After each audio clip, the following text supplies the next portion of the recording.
کہتے ہیں کہ پاکستان تحریک انصاف محترمہ بشرا بی بی کے ساتھ روا رکھے جانے والے غیر انسانی سلوک اور توہین آمیز سلوک کی شدید ترین مذمت کرتی ہے۔ بشرا بی بی کو صرف اس جرم کی پاداش میں قید کیا گیا ہے کہ وہ چیئرمین عمران خان کی اہلیہ ہیں۔ ان پر جیل میں ظلم و ستم کے ایسے پہاڑ توڑے جا رہے ہیں جو کسی مہذب معاشرے میں ناقابل تصور ہے۔ ان کے پاؤں پر کیڑے کاٹنے کے باعث زخم پر پٹی باندھی گئی ہے۔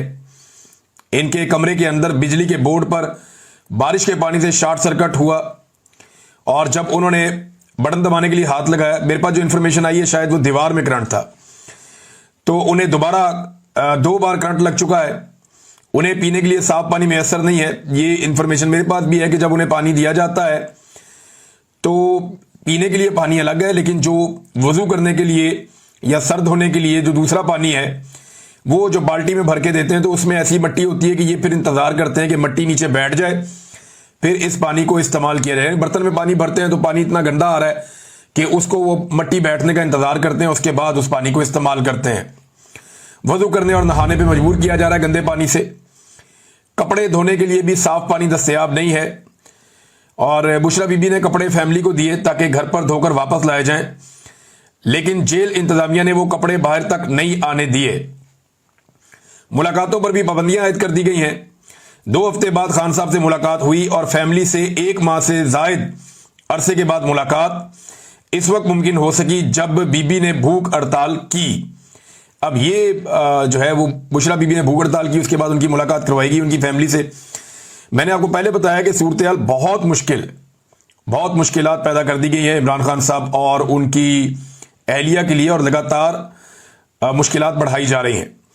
آج کے دن میں دوبارہ سے اڈیالہ جیل میں عمران خان صاحب سے ملاقات کا دن ہے، کیونکہ جمعرات کا دن ہے، جمعرات والے دن بھی ملاقاتیں ہوتی ہیں، منگل کو اور جمعرات کو۔ اور آج 2 مزید صحافیوں کا نام بھی ڈالا گیا ملاقات کی لسٹ میں، جن میں ایک اسد اللہ خان ہے اور دوسرے بشارت راجہ صاحب ہیں۔ لیکن پچھلے کافی عرصے سے کوشش کی جا رہی ہے صحافیوں کی جانب سے بھی اور پاکستان تحریک انصاف کے لوگوں کی جانب سے بھی کہ عدالتی احکامات کے مطابق ان کی جیل میں عمران خان صاحب سے ملاقات کروائی جائے، لیکن عدالتی احکامات کو پس پشت ڈالتے ہوئے نہ ہی عمران خان صاحب کی فیملی کی ملاقات کروائی جاتی ہے اور نہ ہی عمران خان صاحب کے جو ساتھی ہیں پولیٹیکل ان سے ملاقات کروائی جاتی ہے، نہ ہی ان کے وکلا کو عمران خان صاحب سے ملنے دیا جا رہا ہے۔ یہ صورتحال ناظرین بنی ہوئی ہے، اور ابھی جو لیٹسٹ خبر آئی وہ یہ ہے کہ ایک مرتبہ پھر جو توشہ خانہ 2 والا کیس چل رہا ہے اڈیالہ جیل کے اندر، وہ دوبارہ سے اس کے اندر ایک تاریخ دے دی گئی۔ اب کہہ دیا گیا جی پھر سماعت ملتوی ہوگی، اب نئی تاریخ کا اعلان کیا جائے گا۔ یعنی یہ کیس 11 تاریخ کو لگنا تھا، سماعت ملتوی ہو گئی۔ 15 تاریخ کو لگنا تھا، سماعت ملتوی ہو گئی۔ 19 تاریخ کو لگنا تھا، سماعت ملتوی ہو گئی۔ آج 21 تاریخ ہے، آج پھر کیس لگنا تھا، سماعت ایک دفعہ پھر ملتوی ہو گئی۔ تو عمران خان صاحب کو آئسولیٹ کیا جا رہا ہے، کوشش کی جا رہی ہے ان کا کوئی سٹیٹمنٹ باہر نہ آئے، وہ جو بات کرنا چاہتے ہیں وہ بات باہر نہ آئے۔ اور بات باہر نہ آئے یہ کون چاہ رہا ہے؟ ملٹری اسٹیبلشمنٹ چاہ رہی ہے، کیونکہ اسٹیبلشمنٹ کو یہ لگتا ہے کہ اس وقت اگر عمران خان صاحب کے سٹیٹمنٹ باہر آتے ہیں تو ان کا براہ راست نقصان پاکستان کے فیلڈ مارشل عاصم منیر صاحب کو ہوگا۔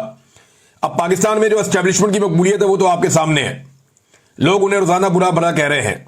وہ ساری کوششیں کرنے کے باوجود، عالمی سطح کے اوپر پورا ہر طرح کا کمپرومائز کرنے کے باوجود، جو کچھ ان کے پلے تھا انہوں نے امریکہ کے سامنے کمپرومائز کیا، عالمی سطح پہ کمپرومائز کیا، پاکستان کے وسائل تک بیچ دیے، ہر چیز گروی رکھنے کے لیے تیار ہو گئے، لیکن انہیں مقبولیت نہیں ملی، کیونکہ پاکستان کے اندر حالات یہ ہیں، SIFC جیسا سفید ہاتھی بنانے کے باوجود آرمی چیف نے دعویٰ کیا تھا کہ وہ 1 سال کے اندر معیشت کو بالکل ٹھیک کر دیں گے۔ ان کا کام ہی نہیں ہے، بندہ کیا ان سے شکوہ کرے؟ نہیں، انہیں الف بے نہیں پتا معیشت کی، تو وہ کیسے ٹھیک کر سکتے ہیں معیشت کو؟ 1 سال میں انہوں نے دعویٰ کیا تھا ٹھیک کر دیں گے، آج 2.5 سال ہونے کو آ گئے ہیں، معیشت کا مزید بیڑا غرق ہو گیا۔ آپ دیکھیں کہ 45% پاکستانی غربت کی لکیر سے نیچے چلے گئے، پہلے تو نہیں تھے۔ پاکستان کے اندر جو ہے وہ برین ڈرین ہو رہا ہے، جس رفتار سے ہو رہا ہے پہلے تو نہیں تھا۔ پاکستان میں جو غربت کا اضافہ ہو گیا، جو بے روزگاری کا اضافہ ہو گیا، پاکستان میں جو انڈسٹری بند ہو رہی ہے پہلے تو ایسا نہیں تھا۔ ریکارڈ ٹیکسز آپ لے رہے ہیں، مہنگائی بڑھتے بڑھتے کہاں سے کہاں پہنچ گئی ہے، پہلے تو ایسا نہیں تھا۔ زر مبادلہ کے جو ذخائر ہیں ان میں سارا پیسہ دوست ملکوں کا پڑا ہوا ہے، پہلے تو ایسا نہیں تھا۔ تو یہ ساری تباہی گزشتہ چند سالوں میں ہوئی ہے، اور اس تباہی کی ذمہ داری لینے کے لیے کوئی بھی تیار نہیں ہے۔ اور اب بچنے کا ایک ہی طریقہ ڈھونڈا ہوا ہے کہ جو تنقید کرتا ہے اس کا منہ بند کر دو. حالات ٹھیک کرنے کی تو کیپیسٹی ہے نہیں, نالائق ہیں, نکمے ہیں, موٹی کھوپڑی ہے, تو حالات ٹھیک تو کر نہیں سکتے. جو حالات ٹھیک کر سکتا ہے یا اس کی نشاندہی کر سکتا ہے اس کو یا تو جیل میں ڈالو یا سب کی آوازیں بند کر دو. اب ایک اور کہانی دوبارہ سے ری لانچ کی گئی. جب بھی کبھی اسٹیبلشمنٹ کا برا وقت آتا ہے نا تو بہت سارے ٹاؤٹ ایکٹیویٹ ہو جاتے ہیں. اب کہانی یہ سنائی گئی کہ عمران خان صاحب پہ جو آخری دن تھا وزیر اعظم ہاؤس میں, اب اس سنائی ہوئی کہانی کے مطابق کہیں ان کے اوپر ٹارچر کیا گیا تھا. یہ کہانی پہلے بھی سنائی گئی تھی. یہ کہا گیا تھا کہ جناب 9 اور 10 اپریل کی رات کو عمران خان صاحب جناب 9 اپریل کی رات کو موجود تھے اور وہاں پہ کوئی ہیلی کاپٹر اترے آرمی کے, وہ لوگ آئے جناب, انہوں نے آگے عمران خان پہ ٹارچر کر دیا. اور تب تو یہ بھی کہانیاں سنائی گئی تھی کہ عمران خان کے چہرے پہ زخم ہے تو جناب علی عمران خان صاحب جو ہے وہ میڈیا کے سامنے نہیں آ سکتے, تو لہٰذا عمران خان صاحب آپ کو نظر نہیں آ رہے. وہ اگلے دن آ گئے تھے کیونکہ میں اس رات وہاں پہ موجود تھا. میں بھی تھا, محیط پیرزادہ صاحب بھی تھے, اور شہید ارشد شریف بھی تھے, صابر شاکر بھائی بھی تھے, اس میں جمیل فاروقی صاحب تھے, فریہ ادریس صاحبہ تھیں, اور ایک جرنلسٹ اور بھی تھے. یعنی ہم کچھ 7 جرنلسٹ اس رات کو وہاں پہ موجود تھے, مجھے اچھی طرح یاد ہے. اور عمران خان صاحب نے ہمیں بلایا تھا سائفر دکھانے کے لیے, اور سائفر ہم نہ دیکھ لیں اس کے لیے پوری کی پوری اسٹیبلشمنٹ ایکٹیو ہوئی تھی. پھر ایک بیوروکریٹ وہاں سے سائفر لے کے بھاگ گیا تھا, اور ہمیں سائفر دکھانے کے لیے جو اپروول ہے وہ کیبنٹ کی چاہیے تھی. تو عمران خان صاحب نے کیبنٹ کے اندر وہ اپروول اسی دن دلوائی تھی کہ یہ سائفر ان صحافیوں کو دکھایا جائے. تو میں ان میں شامل تھا, ہم سائفر دیکھنے گئے تھے. عمران خان صاحب سے ہماری ملاقات بھی ہوئی تھی, میں نے وہ آپ کو بتایا بھی ہے پہلے بھی. لیکن وہاں اسٹیبلشمنٹ نے پورا زور لگایا اور سائفر کو وہاں سے نکلوا دیا.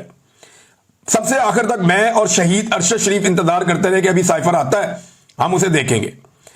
تو اب جو کہانیاں الٹی سیدھی سنائی گئی تو شہباز گل صاحب نے پھر نکالی وہ چیزیں باہر جو اس سے پہلے وہ نہیں بتاتے تھے, اور انہیں بتانی پڑ گئی. وہ گواہ ہیں, وہ اس رات وہاں پہ موجود تھے, مراد سعید بھی موجود تھے, کچھ اور لوگ بھی موجود تھے. تو شہباز گل نے پول کھول دیا کہ جناب ندیم انجم صاحب ملنے آئے تھے. یہ ملنے ہی آئے تھے, کوئی ہیلی کاپٹر آ کے نہیں اترا تھا اور کوئی اس طرح کا واقعہ نہیں ہوا تھا. میرے سامنے عمران خان صاحب گئے, بھلے چنگے گئے, اور جیسے کانفیڈنس کے ساتھ عمران خان صاحب گئے, جس اعتماد کے ساتھ وہ گئے, وہ ایسا لگتا ہی نہیں تھا کہ آدمی یہ کل واپس نہیں آئے گا یا اس سے کوئی چیز چھین لی گئی ہے یا وہ تھکا ہوا. جنرل باجوہ جب اپنی سٹک حوالے کر رہے تھے عاصم منیر صاحب کے, تو ایسا لگتا تھا کہ مرغی کا دورہ پڑ جائے گا, ایسا لگتا تھا کہ ابھی گر جائیں گے چلتے چلتے. یہ ذرا دیکھیں نا آپ, ذرا یہ ہلکی سی ویڈیو دکھائیں ذرا. یہ دیکھیں جب جنرل باجوہ جا رہے ہیں سٹک دینے کے لیے جنرل عاصم منیر کو, تو ایسا لگتا تھا کہ مرغی کا دورہ پڑ جائے گا, یہ گئے ابھی. لیکن عمران خان کو میں نے نکلتے ہوئے دیکھا وزیر اعظم ہاؤس سے, وہ ایسے